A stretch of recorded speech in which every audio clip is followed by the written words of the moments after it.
We have with us today architect Jeong Sang-kyong, a leading expert in public architecture. Welcome to the talk room. Oh, thank you for having me here. It's great to have you here. Yeah. Let's start with your most recent project, the Seoul Biennale of Architecture and Urbanism 2025. Yeah. I went to see it. I think a lot of people went to see it as well. But for people who are maybe not so familiar with it, can you tell us a little bit more about the Seoul Biennale? Yeah, Seoul Biennale is an international event that many experts and citizens and government officials are come together and share their ideas about urban design and citizen architecture. And it's kind of a platform that we can address about the key urban issues or thinking about the future of Seoul City, how the city gonna change. This year's theme for Seoul Biennale is radically human. Mm-hmm. And the walls that made a very different texture and materials. It was about looking at the building, how we connect, how the building space can connect to the human, close and emotionally. We are thinking about how the building can be more appealing to people with the wall. The walls that you're talking about, that was the theme of the Biennale that you actually won a prize for, I understand. Yes. Congratulations. Thank you. The Seoul Prize of the Biennale, you won it for this theme called Walls of Public Life. Yes. For our viewers who didn't get a chance to see it, what does that mean, Walls of Public Life? Were you designing a wall for a public building, or what was that exactly? Actually, the idea of walls of public life was really interesting to me because when we talk about architecture, we're starting with the space. Right. But in here, in this Biennale, we just could focus on just a wall. Right. So, it was literally a freestanding wall, right? Yeah. So, but if you think about the city, when you walk to the city, we saw so many walls we pass by. I mean, if you imagine the building is a wall, you encounter so many, full of walls around us. But if you think about it, do you really feel something from the wall? Or as an architect, I thought, did I think about a wall deeply, something like this? So it was really nice theme that we could focus just on wall. Yes. Let's talk more about your entry. It was called Unfamiliar Landscape. Yes. And it was probably one of the most colorful walls that I saw on display there. You used distinctly non-traditional Korean materials, but when I was looking at it, it felt very Korean. How did you come up with the idea and also maybe your creative process, if you can kind of walk us through that? Yeah, actually, our idea was simple. I wanted to bring the color back to the building and a city. I think the color is very strong language. We can talk about people, and color can affect very emotionally in the space. But in modern architecture, I think we forgot about colors. Sometimes in architecture, color considered undervalued. If I use the color, it just seemed like a painting. But I think color can be the main idea of architecture or the attitude that one architecture can have.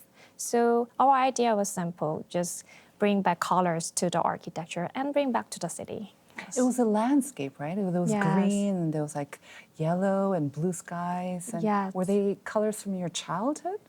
We inspired by 일월 오봉도. It's Korean painting with sun, moon, and 5 peaks we also inspired by Pyeongpung, the Korean screen. We made a concrete framework with Pyeongpung-like shape and then draw painting with concrete and plastic. What we think our project is interesting is that we use really familiar material, concrete and plastic. Concrete is considered to be just a structure in architecture, and I think that makes the city boring. Because concrete, there's a lot of diversity. If we change the framework or pigment, it can change their shape and colors, so it can be diverse. And plastic, we decided just use pure plastic into the wall, so we wanted to see what's gonna happen. Yes. I think when we think of concrete, you know, sort of like exposed concrete, kind of gray, monochrome is what we usually see in the city. What do you think of Seoul architecture in general? I know that's a big question, but what do you think about Seoul architecture in general, and what sort of direction do you think it should go in? It's really a huge question. And actually, what I am interested is in what is Korean modern? Because Korean developed in very short period. We didn't have time to observe the traditional Korean architecture into modern. So I think it's a role for, not only for me, it's for Korean architects to find a way. And if I think about Seoul, Seoul is really have many mountains and the hill. I think it's the interesting point. That makes Seoul beautiful. Very diverse terrain. Yes, but it's really hard to modeling. If we want to build a new house, it's really challenging because the roads are short and everything. But I think we need to find a way to the small things. You have to work with the natural landscape, right? And the natural terrain. Yes, we are trying to do that. And I think you've been very good at that. I mean, when we look at some of the buildings that you have worked with, like Wansan뜨락. Yes. That was also the shape is quite unique as well. And what pops is really the color that you mentioned as well. You're making use of the color. I understand that was a community center, right? And how did you come up with that? Because you worked with the residents and the local community in coming up with the design. It was really challenging, but actually I already worked and have relation with the neighbors. It is already challenging when one client is in our office, but there were like 30 to 50, clients are coming to, first opinion. meeting. And they were from ages from 50 to 70. And they had really dreamed. It was challenging, but it was really happy moment we have. And I was really stressed about it, but one grandmother say, just make the place where we can make kimchi together. So, okay, that's what I can do.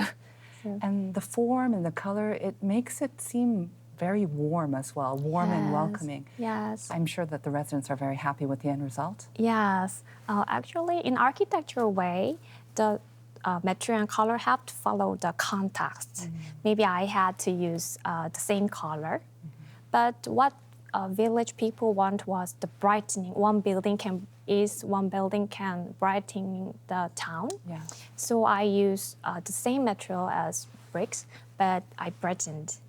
And the colors was for the alley. In our design, alley was so important that it have history and children can walk together and people could sit by our building and just see the alley people walk by. So we painted, and after that, children played there. And what happy thing is that the cars will really go fast in the alley, but now they stop in there and slowing down. I think it's the very happy moment when architects see that changing. That's amazing that you created one building and yet you transformed not only the immediate vicinity, but also maybe how people react and interact and go about their ways around that area as well, and in a larger way, the actual community as well.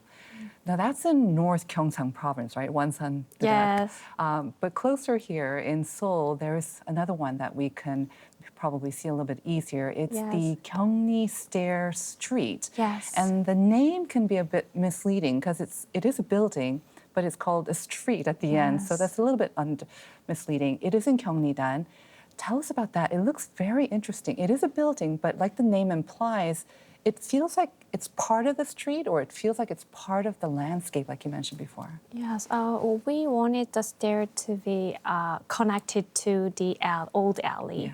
When we go to the site, there are so many pathways, and the neighbors already use the stair streets. But when we get there, the landscape, the view from the building was so beautiful. Mm-hmm. We could see the Namsan Tower. So we were thinking, so can we share this with more people? And we decided to take the stair out of the building and just make the stairways to the building so more people can enjoy. Maybe some people will say, why you're making the public street stair in private building? But I think it's also good for the building, because if there's cafe on second floor, people can just go and have coffee and see the scenery. And I think it's good. I imagine a lot of people are going on those stair street for the view as well. Yes. And like you say, it's such an interesting way for the public to experience a building that normally would be sort of off limits to them as well. Yes. The motto of your firm, I think, kind of reflects your approach to buildings. It's called sustainable enjoyment. Yes. That's the motto of your building. Yes. Do you think that's Gyeongni Stair Street reflects that perfectly then? You want to make it enjoyable not just for your client, but for people around it? Yes. The client have to be happy, but I hope the neighbors are happy too. Yeah. That's the meaning we say about sustainable enjoyment. We hope the building to grow all together in all Itaewon Street, not just isolated and saying I'm the best. But we wanted to share that kind of connection with neighbor buildings and grow all together. We hope our building loved for a long time with neighbors. Yes.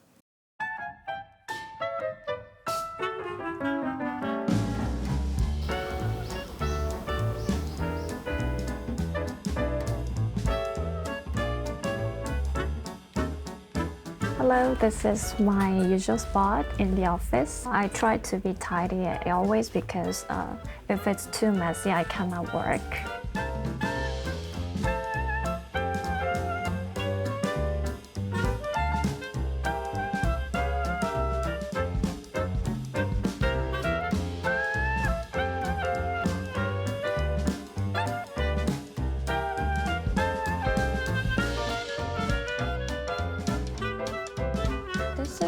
I wrote, I think 2 years ago, and there are my notes.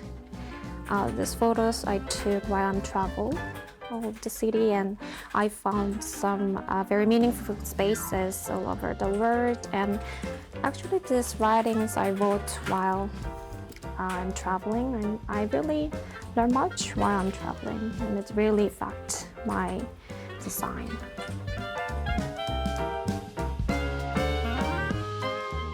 So these are some photos I have and some postcards. So when I travel to a new city, I buy some postcards and send a letter to myself or to my family. And if I read this kind of photos and have this, it's a bit private because it's for my husband. So I can remember everything I had, and I can flash back to the place where I've been.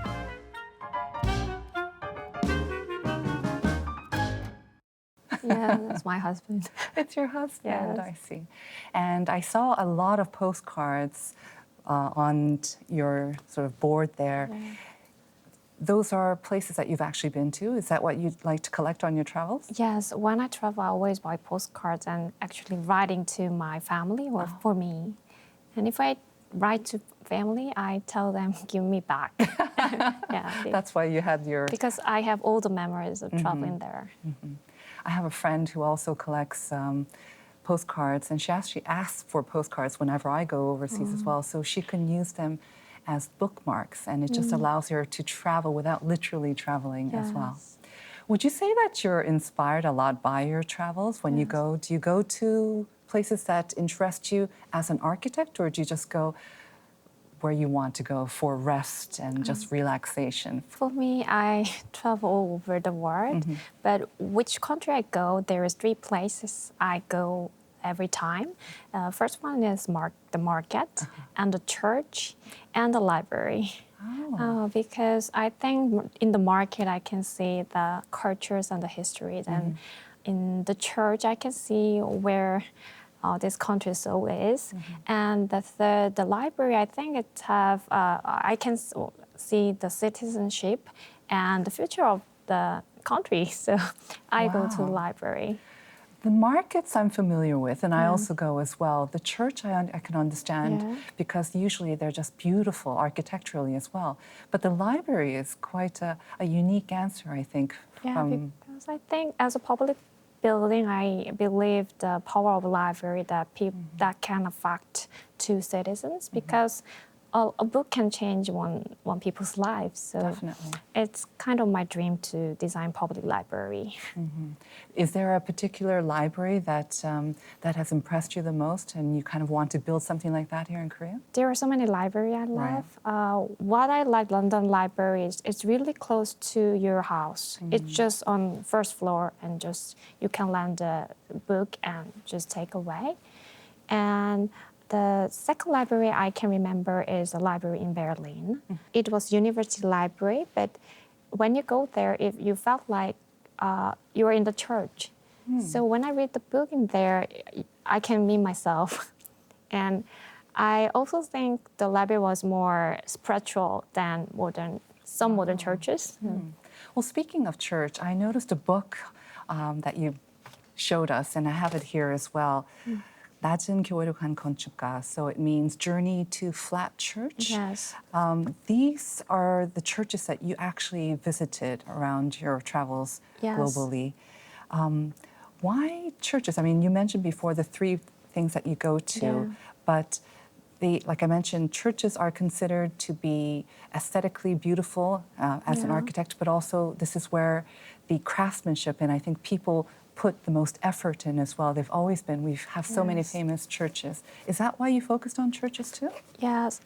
Actually, I believe the architecture can have effect on people's emotion, and I think the church is the best way. If you go to the Catholic Church in Europe, even you're not Christian, you see the God in there, right? Yeah, with the lightings and there are some churches in the book, but there are other architectures that you can feel that kind of way in the architecture. So I'm always interested in architecture which can give comfort to people. So I was interested in that. So I'm searching for the places that give comfort to the people. I think it's wonderful. We go to very famous churches, I think, regardless of your religious faith, whether you have one or not. But in every city, I think you will always have some sort of structure that's devoted to the deity that they follow. And like you say, it could be the place that gives the most comfort to the residents there. It kind of makes me curious about how you got started as an architect, actually. As a child, was it something that you always wanted to do? Did you go to church as a young child and say, this is beautiful and I want to build one like this? Or did you go to the library and say, I want to build a library? How did you get started? While I'm traveling in Melbourne, I went to just very small building, which I don't know built by architect or not. But when I go to the building, it was so warmful. It was not beautiful at all, and maybe in design the building was not cool, but I could see who is living there. I mean, it was for disabled people. Everyone's footprint was on the wall, and I thought architecture is not a building that made just architects' wishes, but it's for people. Architecture can do something to people, so I thought what I can do as an architect. And I guess maybe that was a starting point for your firm's motto, sustainable enjoyment. Not only for your clients, but it seems also for you. As an architect, you need to have the joy to really carry through a project from the start to finish, right? You have to feel the joy from the start to finish. Actually, that's the most important thing. Yes, because architecture, you cannot do it alone. I have great partners, 조란 and Ingden, very passionate teammates, and we try to make our routine really in enjoyable way because happy people can make happy buildings.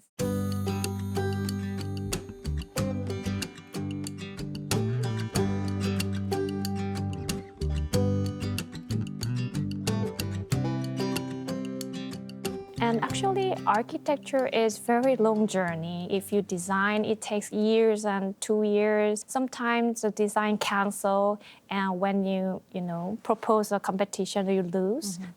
It's really long journey, but we try to enjoy every moment because I have to do it for all my life. Right. So that's the most important thing. And it does entail long hours, like you said. So you have to have the passion, I think, and enjoy the process to really continue doing it. Let me ask about what you think of the potential of K-architecture, because we hear about K-drama, K-movies, K-food, K-beauty, K-anything. The K-moniker seems to be very trendy on a global scale right now. Do you think K-architecture can be the next thing?